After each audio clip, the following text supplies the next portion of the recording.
Bonjour à tous, ici Virginie Pack pour le cabinet d'Ayurveda Vargenia, la santé selon l'Ayurveda.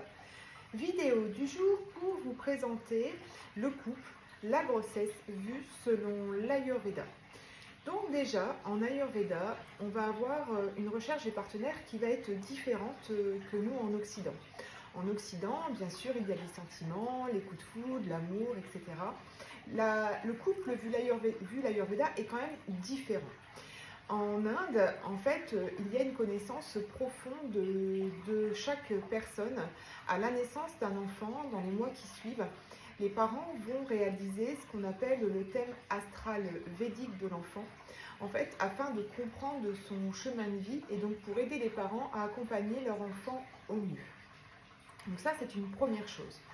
Quand l'enfant devient à l'âge où il doit se marier, dans la tradition indienne, en fait, les parents vont être à la recherche du futur mari ou épouse et ils vont se fier donc au thème astral du futur compagnon.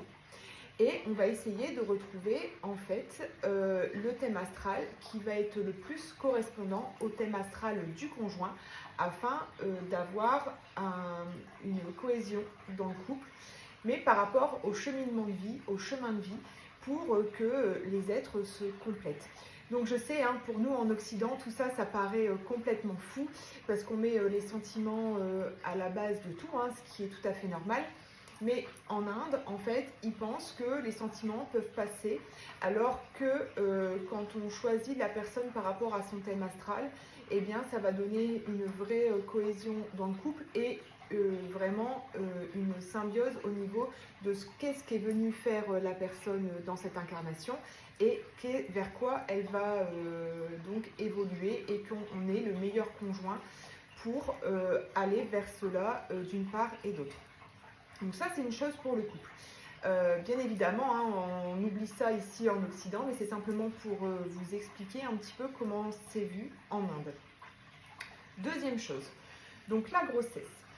Donc pour préparer en fait une belle conception en Inde et surtout avec l'Ayurveda, on va essayer de mettre chaque personne du couple, l'homme et la femme, dans les meilleures conditions avant la conception de l'enfant.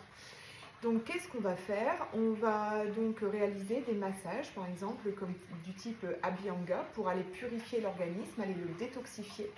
On va aussi demander à chaque conjoint de manger le plus approprié en fonction de sa constitution ayurvédique, d'apporter au corps exactement ce qu'il a besoin pour éviter d'accumuler des toxines. Et donc, en fait, le but de tout ça est aussi de mettre aussi des remèdes. Hein. Par exemple, pour l'homme, ce sera l'ashwagandha. Pour la femme, le remède, ce sera le shatavari.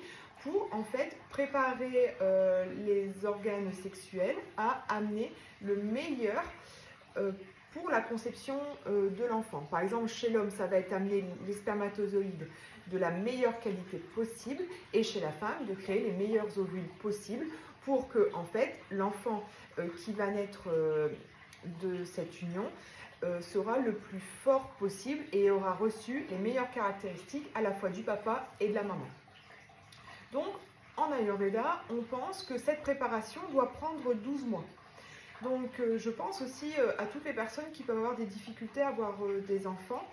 Je ne dis pas que ça remplace le suivi allopathique, médical, gynécologique et tout ce qui est en aide en procréation à l'enfant, mais ça vaut le coup quand même d'essayer d'aborder les choses un peu différemment et d'essayer les méthodes ayurvédiques dans la préparation de la conception de l'enfant et aussi être dans la compréhension de soi. Parce que ce que je voulais expliquer aussi dans cette vidéo, c'est comment vous dire, c'est en fait l'Ayurveda est une médecine qui est basée déjà à la base sur la connaissance de soi, comment le corps fonctionne, quels sont ses besoins. Comme je vous ai déjà expliqué, on a tous ces 5 éléments dans l'organisme, l'éther, l'air, le feu, l'eau et la terre. Simplement, les uns en quantité différente. Vous comprenez bien qu'en fonction de votre constitution, le besoin du corps sera différent.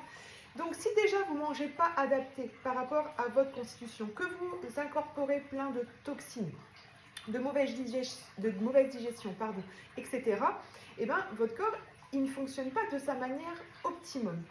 Et Quand on régule tout ça, quand on comprend aussi le mental, tout ce qui peut être aussi les effets du stress, etc., et qu'on arrive à réguler tout ça, et bien des fois ça peut suffire à aider des parents à avoir un enfant, et même dans les situations où c'est délicat. Bien sûr, vous devez continuer votre suivi médical, mais ça peut être une aide du coup précieuse pour la conception d'enfants. Ensuite, en Ayurveda, une fois que l'enfant est conçu, on va amener plein de conseils d'hygiène de vie alimentaire à la maman pour, encore une fois, qu'elle réalise sa grossesse le mieux possible d'un point de vue physique, émotionnel, mental, et d'amener en fait la grossesse du mieux qu'on peut et pour amener un enfant en meilleure santé possible. Une fois que le bébé est né, selon l'Ayurveda aussi, on va amener des soins. Par exemple, on va lui faire une éducation du son, par exemple avec des bols tibétains. On va amener par exemple des compresses de ghee au niveau des fontanelles pour aller nourrir le cerveau le temps que les fontanelles sont ouvertes, etc., etc., etc., afin aussi d'amener l'enfant à la découverte de ses sens et également le nourrir. Et on va aussi en Ayurveda masser le bébé dès sa naissance pour aller faire circuler les nutriments plus facilement, pour aller nettoyer sa peau. Vous savez bien qu'un bébé ne marche pas, donc au niveau musculaire, eh bien, tout est un peu plus lent au niveau de la circulation. Via le massage bébé, en fait, on va créer un mouvement au niveau musculaire, au niveau de la peau, qui va permettre en fait d'amener les nutriments plus facilement au niveau des organes et donc faciliter la croissance de l'enfant. On va aussi nettoyer la peau de bébé avec en fait on masse avec une pâte réalisée avec de la farine et de l'eau et de l'huile d'amande douce, et cette pâte va récupérer tous les déchets de la peau du bébé tout en douceur. Le massage va aussi permettre de développer encore plus le lien entre la maman et le bébé, et pourquoi pas aussi entre le papa et le bébé qui peut réaliser aussi ce massage. Donc les massages bébés en Inde, c'est réalisé dès la naissance et chaque jour avant le bain. Donc c'est vraiment une technique intéressante à connaître pour accompagner son enfant tout au long de sa croissance, et donc de créer ce lien par le toucher et le massage. Donc voilà un petit peu comment on va aborder et la conception, la grossesse et tout le soin autour de bébé après sa naissance.